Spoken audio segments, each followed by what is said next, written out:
আল্লাহ রাব্বুল আলামিন এই কোরআনুল কারীমের ভিতরে দুনিয়াবি ফায়দা, আখিরাতের ফায়দা, ঘরের ফায়দা, বাহিরের ফায়দা, শরীরের ফায়দা, কলবের ফায়দা, শরীরের অসুস্থতা, কলবের অসুস্থতা, এরকমভাবে চোখের অসুস্থতা, মাথার অসুস্থতা, যত প্রকারের সমস্যা আছে আল্লাহ রাব্বুল আলামিন তার কালামুল্লাহ শরীফের ভিতরে দিয়া দিলেন। সুবহানাল্লাহ। এই জন্য সম্মানিত মা-বোনেরা, আসুন আল্লাহ রাব্বুল আলামিনের কালাম, আল্লাহ পাকের কালামের সঙ্গে সম্পৃক্ত হতে পারলে, সম্পর্ক লাগাইতে পারলে আল্লাহ রাব্বুল আলামিন এই মানুষটাকে আল্লাহু আকবার তার দাম দুনিয়াতেও বাড়ায় দিবেন, আখিরাতেও বাড়ায় দিবেন। সুবহানাল্লাহ। অসম্মানিত মা-বোনেরা, লক্ষ্য করে দেখুন, একটা এরকমভাবে কাঠের রেহাল, এই কাঠটা একটা কাঠ, এই কাঠ দিয়ে মানুষ চেয়ার বানায়, চেয়ারের মধ্যে এরকমভাবে বসে, এই কাঠ দিয়ে এরকমভাবে বিভিন্ন আসবাবপত্র বানায়, খাট বানায়, খাটের মধ্যে একটা লাথি লাগলে এরকম মানুষ সেলাম করেনি, মানুষ সেলাম করে না, বুকে লাগায় না। কিন্তু এই কাঠ দিয়া যদি আবার আল্লাহর কালাম রেখে আল্লাহু আকবার তেলাওয়াত করার জন্য যদি একটা রেহাল বানায়, এই রেহালটার মধ্যে যদি এরকমভাবে পা লেগে যায়, হাত থেকে পড়ে যায়, কিন্তু দেখা গেল এই রেহালটাকে এরকমভাবে সেলাম করে চুমু খায়। সুবহানাল্লাহ। একটা কাপড় আল্লাহু আকবার 30 টাকা দামের এক আল্লাহু আকবার কাপড়টা যদি এরকমভাবে বিছানার চাদর বানায়, বালিশের কভার বানায়, এটার মধ্যে পা লাগে, এটার মধ্যে এরকমভাবে হাত থেকে পড়ে যায়, কিন্তু মানুষ কোনোদিন সালাম করে না। কিন্তু এই 30 টাকা দামের কাপড় দিয়া যদি কোরআনুল কারীমের একটা গিলাফ বানায়, আল্লাহর কালামের গিলাফ বানায়, আর এই গিলাফটা যদি এরকমভাবে পায়ের মধ্যে লেগে যায়, এই গিলাফটাকে মানুষ চুমু খায়, এই গিলাফটাকে মানুষ এরকমভাবে সালাম করে। এর কারণ কি? আল্লাহর কোরআনের সাথে লাগার কারণে এই 30 টাকা দামের কাপড়টাও দামি হয়ে গেছে। সুবহানাল্লাহ। এই জন্য সম্মানিত মা-বোনেরা, যে কালাম, যে কোরআন আল্লাহ রাব্বুল আলামিন আমাদের কল্যাণের জন্য দিয়েছেন, এই কল্যাণময় কোরআন, বিজ্ঞানময় কোরআন, ফজিলতে ভরা কোরআনকে যদি আমরা সম্পর্ক করি, এই কোরআনের সাথে যদি আশরাফুল মাখলুকাত যদি সম্পর্ক লাগায়, আল্লাহু আকবার, এই মানুষটার ইজ্জত সম্মানও আমার আল্লাহ বাড়িয়ে দিবেন। সুবহানাল্লাহ। লক্ষ্য করে দেখুন, আল্লাহু আকবার, আপনার পাশের বাড়ি একটা ছেলে স্কুল, কলেজ, ইউনিভার্সিটি লেখাপড়া করে, এরকমভাবে অনার্স, মাস্টার্স কমপ্লিট করে, আল্লাহু আকবার, লন্ডন থেকে ডক্টরেটের ডিগ্রি নিয়ে আসছে। কিন্তু আর পাশের বাড়ি একটা ছেলে আল্লাহর কোরআনের হাফেজ হয়েছে, আলেম হয়েছে। এই ছেলেটা যখন এলাকার মধ্যে আসে, তখন এলাকার মানুষ এরকমভাবে তাকে সম্মান করে সালাম দেয়, মসজিদে গেলে নামাজের মধ্যে আগায় দেয়, মাহফিলে আসলে বলে, বাবা তুমি আমাদেরকে উপদেশ করো, আমাদেরকে কোরআন থেকে কিছু বলো। মানুষ এমনভাবে সম্মান করে, এরকমভাবে সম্মান, এই ডক্টরেট, আল্লাহু আকবার, অনার্স মাস্টার্স কমপ্লিট করা ছেলেটাকে এমনভাবে মানুষ সম্মান করে না। আল্লাহু আকবার। এরকমভাবে আল্লাহ রাব্বুল আলামিন ওই আলেমটাকে কাল কিয়ামতের দিনে এমনভাবে সম্মানিত করবেন, এমনভাবে সম্মানিত করবেন, এই আলেমের মাথায়, এই হাফেজে কোরআনের মাথায় আল্লাহ রাব্বুল আলামিন এমন একটা নূরের মুকুট পরায় দেবে, যে নূরের মুকুটের আলোতে সারা হাসরের ময়দান ঝলমল করে উঠবে। সুবহানাল্লাহ। দুনিয়াদারেরা সেদিন, এই গরিব মানুষ কিন্তু হাফেজে কোরআন হওয়ার কারণে দেখা গেল হাফেজের মাথায়, হাফেজের বাবার মাথায় এমন একটা নূরের মুকুট পরায় দেওয়ার কারণে সমস্ত হাসরবাসী তার দিকে তাকায় থেকে বলবে, এই মানুষটা না আমাদের এলাকার গরিব মানুষ ছিল, এই মানুষটা না আমার এলাকার ঠেলাওয়ালা ছিল, এই মানুষটা না আমার বাড়িতে এরকম কাজ করত, তার কিভাবে সে আজকে কিয়ামতের দিনে এই সম্মান, ইজ্জত লাভ করেছে। তখন বলতে থাকবেন, আল্লাহু আকবার, এই মানুষটা সাধারণ কোনো মানুষ নয়, এই মানুষটা হচ্ছে হাফেজে কোরআনের বাবা। হাফেজে কোরআনের বাবা হওয়ার কারণে এরকমভাবে বাবাকে যদি এত সম্মান দেওয়া হয়, এত ইজ্জত দেওয়া হয়, হাফেজে কোরআনকে কি দেওয়া হবে? রাহমাতুল লিল আলামিন ডেকে বলেন, ও দুনিয়ার উম্মত, জেনে রেখো আমার এই কালামুল্লাহ শরীফের হাফেজ যে ব্যক্তি হবে, এই কোরআনুল কারীমের হাফেজ যে হবে, আলেম যে হবে, ওই মানুষটা এরকম ভাবে হাসরের ময়দানে আল্লাহ রাব্বুল আলামিন এই হাফেজে কোরআনকে বলবেন, হাফেজ কোরআন শরীফ তেলাওয়াত করো, তুমি কোরআনুল কারীমের তেলাওয়াত করো, এক একটা আয়াত তেলাওয়াত করো, আর এক একটা তালা অতিক্রম করো, এক একটা তালা এক একটা আয়াত তেলাওয়াত করো, আর এক একটা এরকম ভাবে আল্লাহু আকবার এক একটা জান্নাতের তালা অতিক্রম করো। এইভাবে হাফিজে কোরআন কোরআন তেলাওয়াত করতে থাকবে, আর জান্নাতের এক একটা তালা উপরে উঠতে থাকবে।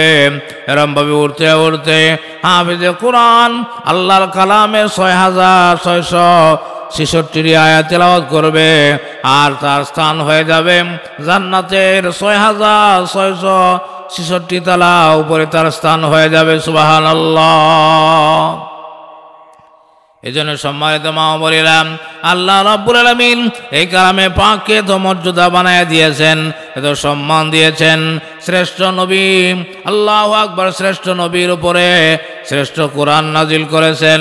আমার নবীও শ্রেষ্ঠ, তার উপরে যে কোরআন আল্লাহ রাব্বুল আলামিন নাজিল করেছেন, এই কোরআনও শ্রেষ্ঠ কোরআন। সুবহানাল্লাহ। আসমান কিতাবের মধ্যে সর্বশ্রেষ্ঠ কিতাবের নাম হচ্ছে আল কোরআন। আল্লাহ রাব্বুল আলামিন এই শ্রেষ্ঠ কিতাবকে শ্রেষ্ঠ নবীর উপরে দান করেছেন। এই শ্রেষ্ঠ কিতাবকে শ্রেষ্ঠ নবীর শ্রেষ্ঠ উম্মতদেরকে আল্লাহ রাব্বুল আলামিন দিয়েছেন। সুবহানাল্লাহ। এই জন্য সম্মানিত মা বোনেরা, আল্লাহর কোরআনের ভিতরে সব আছে, সব আল্লাহ রাব্বুল আলামিন দিয়া দিলেন। অসম্মানিত মা বোনেরা, খুব ভালো করে লক্ষ্য করে দেখুন, এমন কোনো মানুষ নাই সমাজের মধ্যে যার অভাব অনটন নাই, যার এরকম ভাবে টেনশন নাই। আল্লাহু আকবার। যত সুখ শান্তি থাকুক না কেন, আমরা এই গরিব দেশের মানুষ, আল্লাহু আকবার, এই গরিব এলাকার মানুষ, আল্লাহু আকবার, এরকম ভাবে কাপড় থাকলে ভাত নাই, ভাত থাকলে কাপড় নাই, আল্লাহু আকবার, এরকম একটা না একটা অভাবের মধ্যে, একটা না একটা সমস্যার মধ্যে আমরা আছি। এই জন্য সম্মানিত মা বোনেরা, খুব ভালো করে লক্ষ্য করে দেখুন, আল্লাহর নবীর একজন সাহাবী আব্দুল্লাহ ইবনে মাসউদ, আল্লাহু আকবার, আব্দুল্লাহ ইবনে মাসউদ আল্লাহ নবী রাহমাতুল লিল আলামিনের সাহাবী, আল্লাহু আকবার, নবীর সাহাবী আব্দুল্লাহ ইবনে মাসউদ রাদিয়াল্লাহু তাআলা আনহু, তিনি এরকম ভাবে অসুস্থ হয়ে গিয়েছিলেন। নবীর একজন জলিল কদর সাহাবী আব্দুল্লাহ ইবনে মাসউদ রাদিয়াল্লাহু তাআলা আনহু, তিনি এরকম ভাবে অসুস্থ হয়ে গেলেন। অসুস্থ হয়ে ঘরের মধ্যে পড়ে আছে। আল্লাহ নবী সাহাবী কোনো দিকে যাইতেও পারে না, এরকম ভাবে কোনো কিছুই করতে পারে না, অসুস্থ হয়ে ঘরে পড়ে আছে। এমন সময় হযরত উসমান রাদিয়াল্লাহু তাআলা আনহু, তিনি এরকম ভাবে খেলাফতের দায়িত্ব, তিনি এখন প্রধানমন্ত্রী, তিনি এখন বাদশাহ। উসমানের দরবারে যখন খবর গেল, ওগো উসমান, নবীর সাহাবী আব্দুল্লাহ ইবনে মাসউদ রাদিয়াল্লাহু তাআলা আনহু তিনি অসুস্থ হয়ে মুমূর্ষ অবস্থায় ঘরে পড়ে আছে।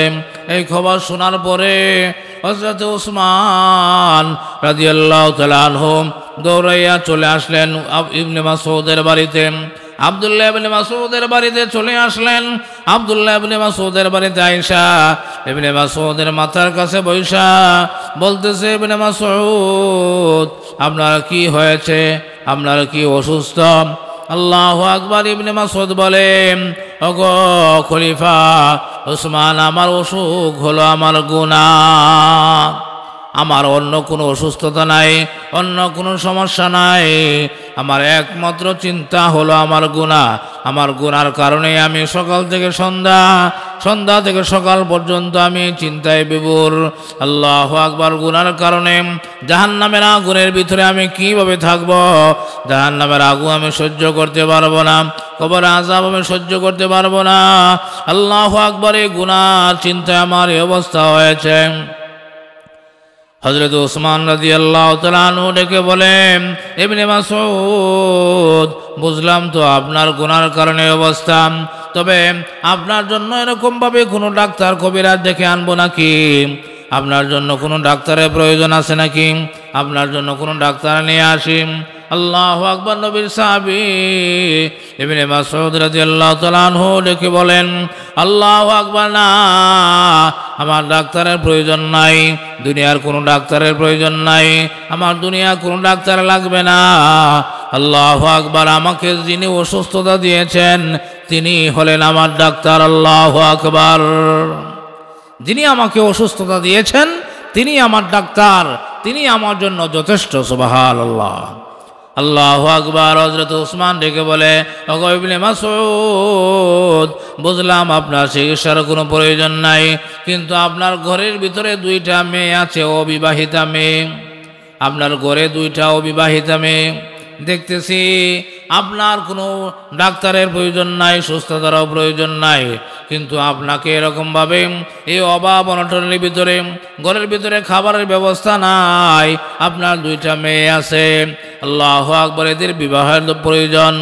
আল্লাহু আকবার। এইভাবে করে ইবনে মাসউদ রাদিয়াল্লাহু তাআলা আনহুকে ওসমান রাদিয়াল্লাহু তাআলা আনহু বলতেছে, ওগো নবীর সাহাবী ইবনে মাসউদ, আপনার জন্য বাইতুল মাল থেকে, সরকারি মাল থেকে আপনার জন্য এরকমভাবে কোনো উপটকনের ব্যবস্থা করি, কোনো মালের ব্যবস্থা করি।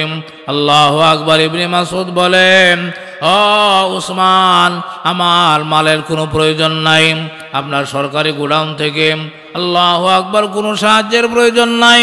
আল্লাহু আকবার, আল্লাহু আকবার। তখন হযরত ওসমান রাদিয়াল্লাহু তাআলা আনহু দেখে বলতেছে, বুঝেছি আপনার কোনো প্রয়োজন নাই, কিন্তু আপনি মারা যাওয়ার পরে, আপনি যখন দুনিয়া থেকে বিদায় নিয়ে চলে যাবেন, আল্লাহু আকবার, তখন এরকমভাবে আপনার 2টা মেয়ে আছে, এই মেয়েগুলার তো উপকার হবে।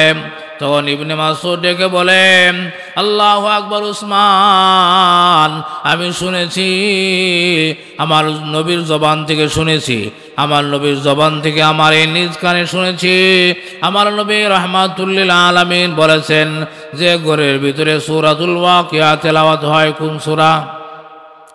সূরাতুল ওয়াকিয়া। আল্লাহু আকবার। কোরআনুল কারীমের ভিতরে সূরাতুল ওয়াকিয়া নামে একটি সূরা আছে। এই সূরা যদি কেউ, রাহমাতুল লিল আলামিন বলেছেন, বিশ্ব নবী বলেছেন, কোন ঘরের ভিতরে যে সূরাতুল ওয়াকিয়া প্রতি রাত্রে তেলাওয়াত করা হয়, প্রতি রাত্রে যদি সূরাতুল ওয়াকিয়া তেলাওয়াত করা হয়, এই ঘরের মধ্যে কোনো দিন রিজিকের অভাব দেখা দেবে না। সুবহানাল্লাহ। নবী বলেছেন, সত্য নবী সত্য জবান দিয়ে বলেছেন, যে ঘরের ভিতরে সূরাতুল ওয়াকিয়া প্রতি রাত্রে তেলাওয়াত করা হয়, এই ঘরের ভিতরে কোনোদিন অভাব অনটন দেখা দিবে না। সুবহানাল্লাহ ওয়া বিহামদিহি। নবীর সাহাবী ইবনে মাসউদ ডেকে বলেন, ওগো ওসমান, আমি নিজেও আমল করেছি, এই যে দেখতেছেন আমার 2টা মেয়ে, এই মেয়েগুলাকেও আমি আল্লাহর কোরআনে তেলাওয়াত শিক্ষা দিয়েছি এবং জোর তাকিদে বলেছি তারা যেন প্রতিদিন সূরাতুল ওয়াকিয়া প্রতি রাত্রে তেলাওয়াত করে। আমার মেয়েরা প্রতিদিন সূরাতুল ওয়াকিয়া তেলাওয়াত করে। আল্লাহু আকবার। না, আপনার বাইতুল মাল থেকে আমার মালের কোনো প্রয়োজন নাই। আল্লাহু আকবার। দেখা গেল এই অসুস্থতার ভিতর দিয়ে নবীর সাহাবী ইবনে মাসউদ রাদিয়াল্লাহু তাআলা আনহু তিনি দুনিয়া থেকে চলে গিয়েছেন। আল্লাহু আকবার। আল্লাহ রাব্বুল আলামিন তার মেয়েদের জন্য আল্লাহ যথেষ্ট, আমার আল্লাহ আমার মেয়েদের জন্য যথেষ্ট। আল্লাহর প্রতি তাওয়াক্কুল করে, আল্লাহর প্রতি ভরসা করে, যে ব্যক্তি আল্লাহর প্রতি ভরসা করে, আল্লাহর প্রতি তাওয়াক্কুল করে, এমন বান্দা বান্দির জন্য আমার আল্লাহ যথেষ্ট হয়ে যায়। সুবহানাল্লাহ। এই জন্য সম্মানিত মা বোনেরা, আজকে আমাদের কত অভাব অনটন, কত ঋণ, কত টেনশন, কত পেরেশানি, কত অসুবিধা, কত সমস্যা, অথচ আল্লাহ রাব্বুল আলামিন সমস্ত সমস্যার সমাধান দিয়া এ কোরআনকে আমাদেরকে দান করেছেন। এ কোরআনকে আমরা আমাদের হাতের নাগালে রেখে, এ কোরআনকে আমাদের ঘরে তাকের উপরে রেখে আমরা সমস্যা সমাধানের জন্য এরকমভাবে মানুষের কাছে দৌড়াই, আমরা এরকমভাবে মানুষের কাছে হাত পাতি, এরকমভাবে দুনিয়া খামসাইতে খামসাইতে এরকমভাবে আমাদের হাত শেষ হয়ে যায়, কিন্তু এরপরেও কোনো সমাধান আসতেছে না। অথচ আল্লাহ রাব্বুল আলামিন এত গুরুত্বপূর্ণ সূরা কোরআনুল কারীমের ভিতরে দিয়ে দিয়েছেন। এই সূরা যদি আপনারাও আপনাদের ঘরে আপনাদের সন্তানদেরকে, আপনার ছেলেদেরকে, আপনাদের মেয়েদেরকে যদি সূরা তেলাওয়াত করে শিক্ষা দেন এবং জোর তাগিদে আপনার ঘরের ভিতরে প্রতিদিন সূরাতুল ওয়াকিয়া এই সূরাটা তেলাওয়াত করলে সর্বোচ্চ 5 মিনিট সময়, সর্বোচ্চ 5 মিনিট সময় লাগে। এই 5 মিনিটের মধ্যে 5 মিনিট সময় কি হয় না? 5 মিনিট সময় এই সূরাটা তেলাওয়াত করা কোনো ব্যাপারই না, কোনো বিষয়ই না। এজন্য সম্মানিত মা বলিলাম, আল্লাহু আকবার, আজকে থেকে আমার এই আলোচনা থেকে শিক্ষা গ্রহণ করতে হবে। যারা কোরআন তেলাওয়াত করতে পারেন তারা আজকে থেকেই ইশারের নামাজের পরে কমপক্ষে শোয়ার আগে হলেও সূরাতুল ওয়াকিয়া তেলাওয়াত করে শুইবেন। আল্লাহর কসম, আপনি যদি এরকমভাবে আমার আল্লাহর প্রতি তাওয়াক্কুল করে ভরসা করে এই আমল ঘরের ভিতরে করতে পারেন, আপনার ঘরের ভিতরেও আল্লাহ রব্বুল আলামিন কোনোদিন রিজিকের অভাব দিবে না। সুবহানাল্লাহ। এই জন্য আপনার মেয়েটা বড় হয়ে গেছে, আপনার মেয়েটাকে আপনি মনে করেন আল্লাহু আকবার 2টা গাছ রেখে দিয়েছি, এই 2টা গাছ এরকমভাবে 2 লাখ করে 4 লাখ বিক্রি করা যাবে। আপনার মেয়েটাকে টাকা দিয়ে দিলেন, খাট আলনা দিয়ে দিলেন, আপনার মেয়েটাকে জেনারেল শিক্ষায় শিক্ষিত করে বিয়ে দিলেন, কিচ্ছু লাভ হবে না, কিচ্ছু লাভ হবে না। আপনি কিছুই দিতে পারলেন না, কিছুই দিতে পারলেন না। যদি আপনি আপনার মেয়েটাকে আল্লাহর কোরআনে তেলাওয়াত শিক্ষা দিতে পারেন, আল্লাহর কোরআনের সূরাতুল ওয়াকিয়া যদি শিক্ষা দিয়ে দিতে পারেন, আল্লাহর কোরআনের সহিহ তেলাওয়াত যদি আপনি শিক্ষা দিয়ে দিতে পারেন, আল্লাহু আকবার, আপনি যেদিন দুনিয়াতে থাকবেন না ওই দিন আপনার মেয়েটা সূরা ইয়াসিন তেলাওয়াত করে, সূরাতুল ইখলাস তেলাওয়াত করে আপনার জন্য দোয়া করবে, রব্বির হামহুমা কামা রাব্বায়ানি সগীরা। এই দোয়া করতে দেরি হবে, আপনার কবরে আযাব হয়ে থাকলে আযাব মাফ হইতে দেরি হবে না। সুবহানাল্লাহ। এই জন্য সবচাইতে বড় দেওয়া হলো আল্লাহর কোরআন শিক্ষা দেওয়া, দ্বীনি শিক্ষা দেওয়া। ও মা, আপনার মেয়েটাকে অনার্স করান, মাস্টার্স করান, আপনার মেয়েটাকে দুনিয়ার ডিগ্রি হাসিল করান, অসুবিধা নাই, কিন্তু আপনার মেয়েটাকে নামাজ শিক্ষা দিন। আপনার মেয়েটাকে, আপনার ছেলেটাকে এরকমভাবে ডাক্তার বানান, ইঞ্জিনিয়ার বানান। আল্লাহু আকবার, বড় একজন ডক্টর। আল্লাহ, আল্লাহু আকবার, আল্লাহর ওলি বড় একজন এরকমভাবে কবি দুনিয়ার মানুষদেরকে বলে গিয়েছেন, স্কুল মে পড়ো, কলেজ মে পড়ো, চরখা মে ঝুলো, আল্লাহ নবী আপনি হাকিকত কোন বলো, আল্লাহ নবী আপনি হাকিকত কোন বলো। ডক্টর ইকবাল লেখে বলে, ও দুনিয়ার মানুষ, আল্লাহু আকবার, তুমি স্কুলে পড়ো, কলেজে পড়ো, ডাক্তার হও, মিস্টার হও, সাইকেল চালাও আর বিমান চালাও আর রিক্সা চালাও, ভ্যান চালাও, যাই কিছু করো না কেন, আল্লাহকে বলে যেও না, আমার মদিনার নবীকে বলে যেও না। যে ব্যক্তি আল্লাহকে ভুলে গেল, বিশ্ব নবীকে ভুলে গেল, সে সব ভুলে গেল, সে লাইনচ্যুত হয়ে গেল, সেরকমভাবে ধ্বংস হয়ে গেল। এই জন্য সম্মানিত মা বোনেরা, আপনার ছেলেটাকে স্কুলে পড়ান, কলেজে পড়ান, আপনার মেয়েটাকে জেনারেল শিক্ষায় শিক্ষিত করুন, কোনো অসুবিধা নাই। কিন্তু আপনার ছেলেটা নামাজি কিনা, আপনার ছেলেটা এরকম সূরা ইয়াসিন তেলাওয়াত করতে পারে কিনা, আপনার মেয়েটা এরকম সূরাতুল ওয়াকিয়া তেলাওয়াত করতে পারে কিনা, এটাই হলো লক্ষণীয় বিষয়। এই জন্য আল্লাহ নবী সাহাবীর মতো যদি আপনি আপনার মেয়েদেরকে, আপনার ছেলেটাকে আল্লাহর কোরআন শিক্ষা দিতে পারেন, এই ছেলেটা একদিন আল্লাহর কোরআন তেলাওয়াত করে আপনার জন্য দোয়া করবে। দুনিয়াতে ওই ঘরের মধ্যে যখন আল্লাহু আকবার প্রতি নামাজের পরে সূরা ইয়াসিন, সূরা আর রহমান তেলাওয়াত করবে, সূরাতুল ওয়াকিয়া তেলাওয়াত করবে গো, এই ঘরের ভিতরে কোনোদিন রিজিকের অভাব আসবে না। এই জন্য সম্মানিত মা বোনেরা, আল্লাহু আকবার, আল্লাহর কোরআন থেকে আপনাদেরকে এরকমভাবে ধনী হওয়ার আমল দিলাম। এই সূরা সম্পর্কে মুফাসসিরিনে কেরাম, আল্লাহু আকবার, এই সূরার নাম সম্পর্কে মুফাসসিরিনে কেরাম তাফসীরের কিতাবের মধ্যে এনেছেন। এই সূরার এক নাম হলো সূরাতুল ওয়াকিয়া, আর এক নাম হলো সূরাতুল গানি, তার মানে হলো সূরাতুল ধনী। সূরাতুল ধনী, ধনী হওয়ার সূরা, সম্পদশালী হওয়ার সূরা। এই জন্য সম্মানিত মা বলিলাম, আল্লাহর কোরআনের ভিতরে এমন কি নাই, এই সূরা যদি কোনো এরকমভাবে আল্লাহু আকবার, কোনো মা বোনের যদি এরকমভাবে সন্তান প্রসবের ব্যথা আসে, সন্তান আসতেছে না, কিতাবের মধ্যে আসছে, এই সূরা লিখে যদি ব্যবহার করা হয়, সাথে সাথে আল্লাহু আকবার, আল্লাহর রহমতে এই মহিলার সন্তান প্রসব হয়ে যাবে। আল্লাহু আকবার। এই জন্য সম্মানিত মা বলিলাম, আপনারা তো মনে করেন মুন্সি মৌলবীরা, মোল্লা মৌলবীরা কি জানে, মোল্লা মৌলবীদের হাতে কি আছে? আমি বলবো মোল্লা মৌলবীর হাতে সব আছে। আল্লাহু আকবার। বোঝা যাবে সেই দিন, কিয়ামতের মাঠ কায়েম হবে যেই দিন, বোঝা যাবে সেই দিন, কবরের মধ্যে যাব সেই দিন। আল্লাহু আকবার। এই জন্য সম্মানিত মা বলিলাম, আমি এই কথা বলি না আপনাদের সমস্ত ছেলে মেয়েদেরকে আলেম বানায় ফেলুন, আমি এই কথা বলছি না। আমি বলছি আপনার ছেলেটাকে এরকমভাবে আল্লাহু আকবার স্কুলে পড়ান, কোনো অসুবিধা নাই, কিন্তু আল্লাহর কোরআন শিক্ষা দেন।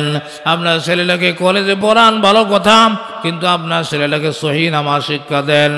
আপনার মেয়েটাকে এরকমভাবে অনার্স মাস্টার্স করাবেন, ভালো কথা, কিন্তু আপনি লক্ষ্য করে দেখুন আপনার মেয়েটা সহি করে কোরআন তেলাওয়াত করতে পারে কিনা, আপনার মেয়েটা নামাজ জানে কিনা, আপনার মেয়েটা প্রতি রাত্রে সূরা ওয়াকিয়া তেলাওয়াত করে কিনা।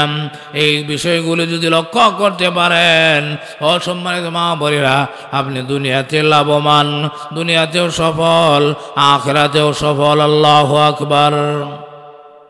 এই জন্য সম্মানিত মা বোনেরা, আজকে যারা এখানে উপস্থিত হয়েছেন, যারা কোরআন তেলাওয়াত করতে পারেন, আগামী সপ্তাহে আমি আপনাদেরকে জিজ্ঞাসা করব, কারা কারা এরকম মেশান নামাজের পরে প্রতি রাত্রে আপনি কোরআন তেলাওয়াত করেন, বিশেষ করে সূরা ওয়াকিয়া কারা কারা তেলাওয়াত করেন।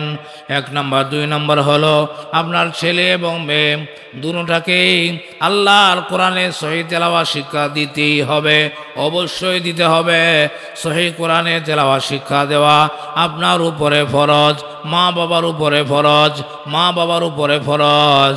আল্লাহ এটা ফরজ করে দিয়েছেন। এই ফরজ কাম যদি আপনি না সারেন, এই ফরজ যদি আপনি আদায় না করেন, আপনি যতই নামাজ পড়েন, আপনার ছেলে যদি জাহান্নামে যায়, কাল কিয়ামতের দিনে আল্লাহকে ডেকে বলবে, আল্লাহ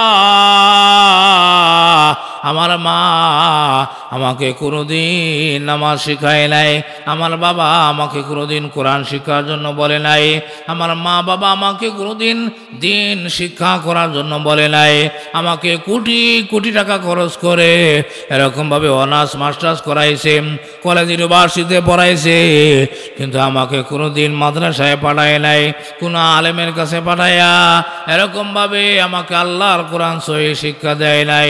অসম্মানিত মা বলিলাম, সেদিন কিন্তু আপনি আটকে যাবেন, আপনার এই ছেলে আপনাকে জাহান্নামে নিয়ে যাবে। আল্লাহর কোরআনের কথা, নবীর কথা আপনাদেরকে ভয় দেখানোর জন্য নয়, আল্লাহর কোরআনের কথা বলে দিলাম। আল্লাহু আকবার। সম্মানিত মা বলিলাম, যে সন্তানকে আপনি পেটে লালন পালন করলেন, আল্লাহু আকবার, যে সন্তানের জন্য শরীরে রক্ত পানি করলেন, এই সন্তানের কারণে যদি জাহান্নামে যেতে হয়, এর চাইতে দুঃখ আর পৃথিবীতে হতে পারে না। এই জন্য অনেক সময় লক্ষ্য করি, অসম্মানিত মা বোনেরা, বিশেষ করে অত্র এলাকার যে সমস্ত মা বোনেরা আছেন, আমি আপনাদেরকে হাতে ধরে আল্লাহু আকবার পায়ে ধরে অনুরোধ করে বলতে চাই, আপনার ছেলেরা মাগরিবের নামাজের টাইমে দোকানে বসে থাকে, আপনার ছেলেরা এশার নামাজের টাইমে রাস্তায় মোবাইল নিয়ে বসে থাকে, আর যখন রাত্রে 10টা 11টায় বাড়িতে যায়, কি সুন্দর আপনি ভাতগুলি বাইরে সামনে দিয়া দেন, বাবা খাও ঘুমাও, অথচ আপনি একটাবারও জিজ্ঞাসা করেন না, বাবা মাগরিবের নামাজ তুমি কোথায় পড়েছ, ঈশার নামাজ তুমি কোথায় পড়েছ, তোমার লেখাপড়া রাইখা তুমি কোথায় গিয়েছিলে, খবর কিন্তু আপনি নেন না। আল্লাহর কাছে জবাবদিহি করতে হবে। আমার কাছে ক্ষমতা থাকলে ওই সমস্ত বাচ্চাদেরকে আমি ধইরা এরকমভাবে শাস্তি দিতাম। সারা দেশে যেহেতু এরকম আইন নাই, এই জন্য মনে চাইলেও পারি না, কিন্তু আপনারা কিন্তু আল্লাহর দরবারে বাঁচতে পারবেন না। সম্মানিত মা বলিলাম, এই জন্য আপনার ছেলেটা বালেগ হয়েছে কিনা, বালেগ হওয়ার আগে থেকেই আপনার সন্তানকে নামাজের অভ্যাস করানো দায়িত্ব আপনার। এটা কোনো পীরের নাম, এটা কোনো মসজিদের ইমাম সাহেবের না। সমস্ত বাচ্চা কাচ্চাদেরকে বালেগ হওয়ার আগেই নামাজের তাগিদ দেওয়া, নামাজের অভ্যাস করানো, নামাজ শিক্ষা দেওয়া, আল্লাহর কোরআনের ফরজিয়াত এবং ওয়াজিবাত, আল্লাহর কোরআনের সহি তেলাওয়াত শিক্ষা দেওয়া, এটা প্রত্যেক মা বাবার উপরে জরুরি ফরজ। এই জন্য সম্মানিত মা বলিলাম, 1 নাম্বার আপনারা নিজেরা সহি কোরআনে তেলাওয়াত শিখবেন। 2 নাম্বার হলো আজকে থেকেই যারা কোরআন পড়েন তারা এরকমভাবে এশার নামাজের পরেও সূরাতুল ওয়াকিয়া তেলাওয়াত করবেন। 3 নাম্বার হলো আপনার ছেলে বউ মেয়েটাকেও কোরআনের সহি তেলাওয়াত শিক্ষা দিবেন। আপনার ছেলেটা নামাজ পড়লো না এই খেয়াল খোঁজখবর নেবেন। আল্লাহু আকবার। এইভাবে করে যদি একটা মা ইচ্ছা করলে পারে তার পুরা ঘরটাকে ভালো বানাইতে, মা মানে হচ্ছে মূল। একটা মা যদি ভালো হয়ে যায়, আমি লক্ষ্য করে দেখেছি এই ঘরটা জান্নাতের টুকরা হয়ে যায়। সুবহানাল্লাহ। এই ঘরের ভিতরে মা যদি নামাজি হয়ে যায়, এই ঘরের ভিতরে